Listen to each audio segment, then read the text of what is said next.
अरे भूरी जी, आप इतनी सुबह सुबह यहाँ कैसे? मैं तो आपका ही इंतजार कर रही थी। मेरा मतलब कल की तरह आज भी मैं अनाज की खोज में यहाँ आई थी। और आप बताओ, आप कहाँ जा रहे हो? मैं भी आपको ही ढूंढने के लिए बाहर आया था। अरे मेरा मतलब मैं भी कल की तरह आज भी अनाज की खोज में बाहर आया था। साथियों, अब भूरा पूरे कैरेक्टर में आ गया है। चलो अब मेरी बारी। अचानक मीनू मौसी कालू और भूरी के बीच में आकर खड़ी हो जाती है। अरे कालू, तू यहाँ पर इस कौवी के साथ क्या कर रहा है? कौन है ये? अरे मीनू मौसी, ये भूरी जी है। ये मेरी दोस्त है। अच्छा, दोस्त। और कालू, गोरी और जग्गू वापस कब आ रहे हैं? कौन गोरी, कौन जग्गू? अरे गोरी तेरी बीवी और जग्गू तेरा बेटा। तू इतनी जल्दी उन्हें कैसे भूल गया? अरे मीनू मौसी, आपको देर नहीं हो रही? इतनी ठंड में बाहर रहना आपकी सेहत के लिए ठीक नहीं है। जाइए, अब आप अपने घर चले जाइए। हाँ, जा रही हूँ। मीनू मौसी वापस अपने साथियों के पास आ जाती है। अरे बाप रे, ये कालू तो इतनी जल्दी बदल भी गया। उसको बीवी बच्चा है, वो ये बात मानने को तैयार ही नहीं है। साथियों, अब शिकार जाल में फंस गया है। तोते, अब तेरी बारी। जा, जैसे मैंने बताया है वैसे ही करना। ठीक है मीनू मौसी, चलो अब मैं निकलता हूँ। तोता वहाँ से निकलकर सीधा गोरी के मायके आ जाता है। अरे तोते, तू इधर यहाँ कैसे? मेरा एक दोस्त इसी जंगल में रहता है, मैं उसी से मिलने आया था। फिर मैंने घर वापस जाते जाते सोचा आपसे मिलता चला जाऊं। गोरी भाभी, आप वापस जंगल कब आ रही हो? जब तक कालू जी चोंच रगड़ते हुए यहाँ पर मुझे लेने नहीं आते, तब तक मैं वापस नहीं आऊंगी। कालू भैया और चोच रगड़ते हुए, ये बात तो आप भूल ही जाओ भाभी। मतलब तुम ऐसा क्यों बोल रहे हो? अरे भाभी, कालू भैया अब एक दूसरी कवि के चक्कर में फंस गए हैं और जल्द ही वो उसके साथ शादी भी करने वाले हैं। अच्छा, तो ऐसी बात है। करने दो, मुझे क्या। वो कोई पागल ही होगी जो इनसे शादी कर रही है। और मुझे अच्छी तरह से पता है मैं जंगल में वापस आ जाऊं, इसीलिए तुम मुझे ये झूठी बात बता रहे हो। ये तुम्हारी चाल है और ऐसा करने के लिए तुम्हें कालू जी ने ही कहा होगा।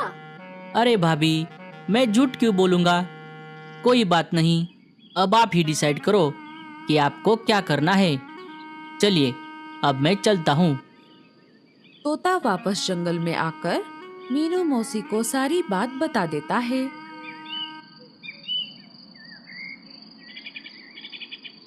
कोई बात नहीं तोते, तूने तेरा काम कर दिया है। अब जब तक गोरी वापस जंगल में नहीं आती, तब तक हम ये नाटक ऐसे ही जारी रखेंगे। कुछ दिन बीत जाते हैं। इधर गोरी के मायके में गोरी के शुरुआत के कुछ दिन बहुत अच्छे से बीत गए। वो दिन भर घर में आराम से पड़ी रहती थी और सारा काम अपने माँ को करने को बोलती। लेकिन धीरे धीरे उसकी माँ उसे थोड़ा थोड़ा काम लगाने लगी।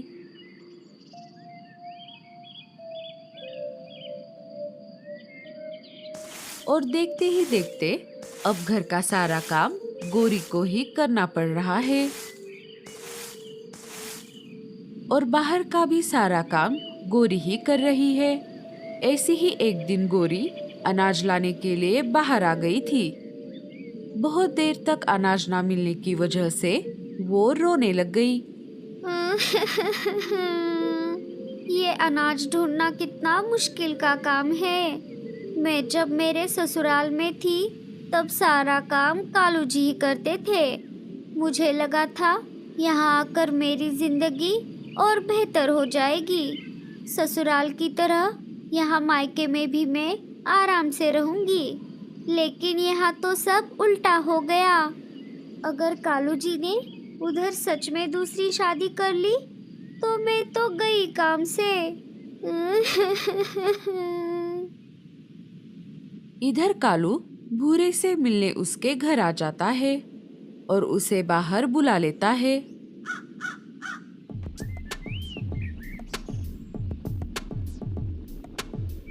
अरे क्या हुआ भैया, आपने अचानक मुझे अकेले बाहर क्यों बुलाया? और ये क्या, आपने ये कौन सा नया अवतार लिया है? अरे कहीं इनको ये तो नहीं पता चला कि भूरा ही भूरी है। भूरे, मुझे तुझसे मेरी दिल की बात बतानी है। कैसी बात भैया? अरे बाप रे, आज तो मैं गया काम से। वो क्या है ना भूरे, मैं एक दूसरे जंगल के कवि के प्यार में पड़ गया हूँ। कौन, गोरी भाभी? अरे वो नहीं, एक दूसरी कवि। दूसरी कवि? भैया आप ये क्या बोल रहे हो? और आप कौन से दूसरी कवि की बात कर रहे हो? अब मैं तुझे उसके बारे में क्या बताऊं भूरे? उसके बारे में बताने के लिए मेरे पास शब्द ही नहीं है। वो आंखें, वो चेहरा, वो नूर कितनी शिद्दत से बनाया होगा उसे बनाने वाले ने। और इन सब में उसकी प्यारी आवाज़, अरे उसकी आवाज़ तो कोयल से भी ज़्यादा मीठी है। अरे बाप रे, कहीं भैया मेरी ही तो बात नहीं कर रहे? अगर ऐसा हो गया फिर तो हो गया सत्यानाश। भैया उस कलमुही मेरा मतलब उस कवि का नाम क्या है? अरे अब वो तेरे लिए कवि नहीं, तेरी होने वाली नई भाभी मेरी प्यारी भूरी है। क्या भूरी? अरे अरे क्या हुआ भूरे, तू ठीक तो है ना? हाँ हाँ भैया, मैं बिल्कुल ठीक हूँ। लेकिन भैया गोरी भाभी और जग्गू का क्या होगा? अरे तू बार बार उन दोनों का नाम क्यों ले रहा है? अब तू उन्हें भूल जा, वो दोनों जाए अनाज लेने। अब तो मुझे सिर्फ भूरी ही चाहिए। सही यारा तू तो बदला नहीं है, मौसम जरा सा रूठा हुआ है। अरे भैया अब मैं आपको कैसे बताऊं, सैयारा ही बदल चुका है। क्या? कुछ नहीं भैया। अच्छा चलता हूँ, भूरी कवि को याद रखना, मेरा मतलब दुआओं में याद रखना। भैया मैं जरा जाकर आता हूँ। इतना बोलकर भूरा वहाँ से उड़ जाता है।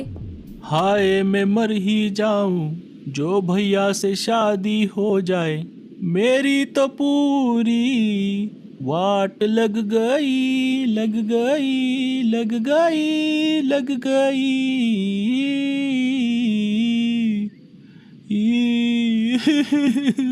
मीनू मौसी आप कहाँ हो? भूरा और उसके साथी मीनू मौसी के घर में जमा हो जाते हैं। मीनू मौसी बचाओ, अब भैया भूरी के प्यार में पूरे पागल हो गए हैं, वो उससे शादी करना चाहते हैं। ये हुई ना बात, मैं यही तो चाहती थी। अरे मीनू मौसी, आप ये क्या बोल रही हो? अगर इनकी शादी भाई साहब से हो गई तो मैं क्या करूँगी, कहाँ जाऊँगी? अरे पागल, तुझे सिर्फ तेरी ही पड़ी है। तू ये सोच कि अगर शादी सच में हो गई तो मेरा क्या होगा? हाँ भूरे, तेरा तो बहुत मुश्किल हो जाएगा।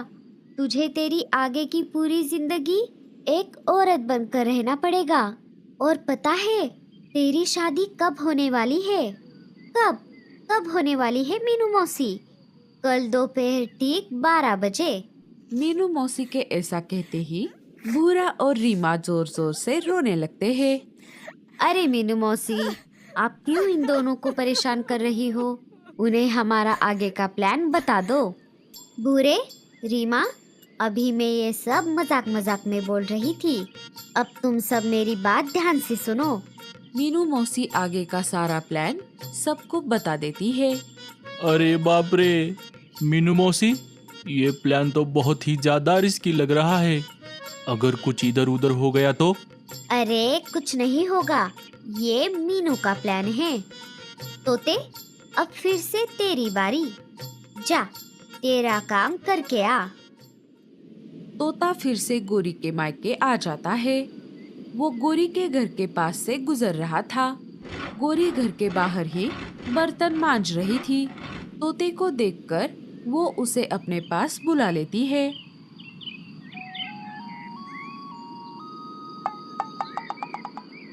अरे तोते, तू फिर से इस जंगल में क्या कर रहा है?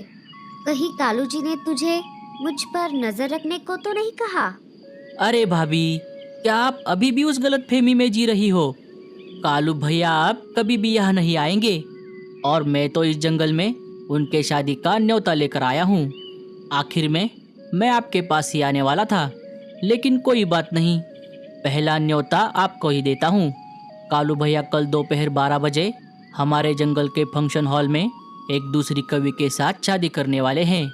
उन्होंने कहा है गोरी से कहना शादी में ज़रूर आना। चलिए, अब मुझे जाना होगा।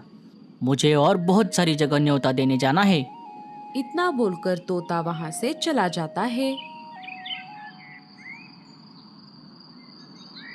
दूसरे दिन सुबह कालू भूरी से अपने प्यार का इजहार कर देता है। भूरी भी कालू को अपने दिल की बात बता देती है। भूरी जी, मैं आपसे बहुत प्यार करता हूँ और आपके साथ शादी करना चाहता हूँ। क्या आप मुझसे शादी करोगी? Will you marry me? हाँ कालू जी, मैं भी आपसे बहुत प्यार करती हूँ और मैं भी आपसे शादी करना चाहती हूँ और मुझे आपके पहले शादी का भी कोई प्रॉब्लम नहीं है, लेकिन हमें आज ही शादी करनी होगी क्योंकि अब मैं आपके बिना एक पल भी नहीं रह सकती और मैंने सारा इंतजाम पहले से ही कर दिया है। आप बस मेरे साथ चलो।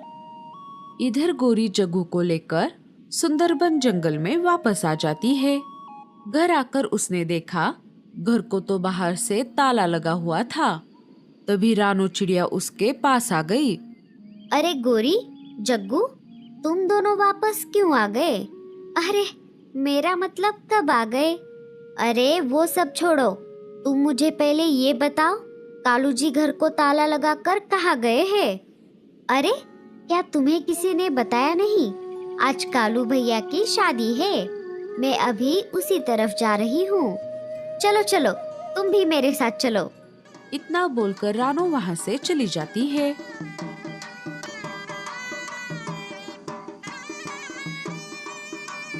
चलो भूरी, अब तुम कालू के गले में फूल की माला डाल सकती हो।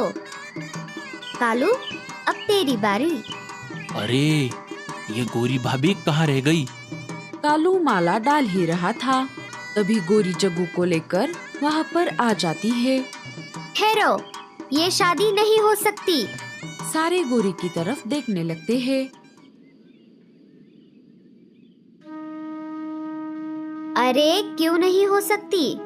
गोरी, तुमने आने में बहुत देर कर दी, अब कुछ नहीं हो सकता। और भूरी को तुम दोनों के बारे में पहले से पता है। आप चुप रहो मीनू मौसी, इनकी शादी अभी तक नहीं हुई है। मैं अब भी इनकी बीवी हूँ। और कालू जी, आपको ऐसा करने में जरा भी शर्म नहीं आई? अरे मेरा नहीं तो नहीं, कम से कम जग्गू का तो सोच लेते। और तू कलमुही, क्या तुझे जरा भी लाज है, जिसकी पहले से ही शादी हो चुकी है और उनका एक बच्चा भी है? ये सब पता होने के बाद भी तू इनसे शादी कर रही है? अरे क्यों ना करूं? तुमने कालू जी को कभी अपना पति माना ही नहीं, तुम तो उन्हें अपना नौकर समझती थी। हाँ गोरी, भूरी जी बिल्कुल सही बोल रही है। अब तुम जग्गू को लेकर अपने माँ के पास वापस चली जाओ। अब तुम्हारा और मेरा कोई संबंध नहीं है। हाँ हाँ, तू चली जा यहाँ से। अरे कलमुही कहीं की, रुक जा, मैं तुझे अभी बताती हूँ। गोरी भूरी को मारने लगती है। देखते ही देखते भूरी कौवी का भूरा कौवा हो जाता है। अरे बचाओ बचाओ, भाभी मुझे मत मारो, मैं हूँ भूरा। भूरे की आवाज सुनकर गोरी अचानक रुक जाती है। देवर जी, आप, ये सब क्या हो रहा है? भूरे, तुम? हाँ हाँ मैं। भूरा सारी बात कालू और गोरी को बता देता है। और ये सारा प्लान मीनू मौसी ने बनाया था, हम सब इसमें शामिल थे। आखिर में गोरी और कालू एक दूसरे से माफी मांग लेते हैं। कालू जी, मुझे माफ कर दो। हाँ गोरी, तुम भी मुझे माफ कर दो, मैं बहुत बड़ी गलती करने जा रहा था। सारे अपने अपने घर वापस चले जाते हैं। कालू जी, तुम मेरे ना हुए ना सही हो, तुम मेरे ना हुए ना सही। कालू जी,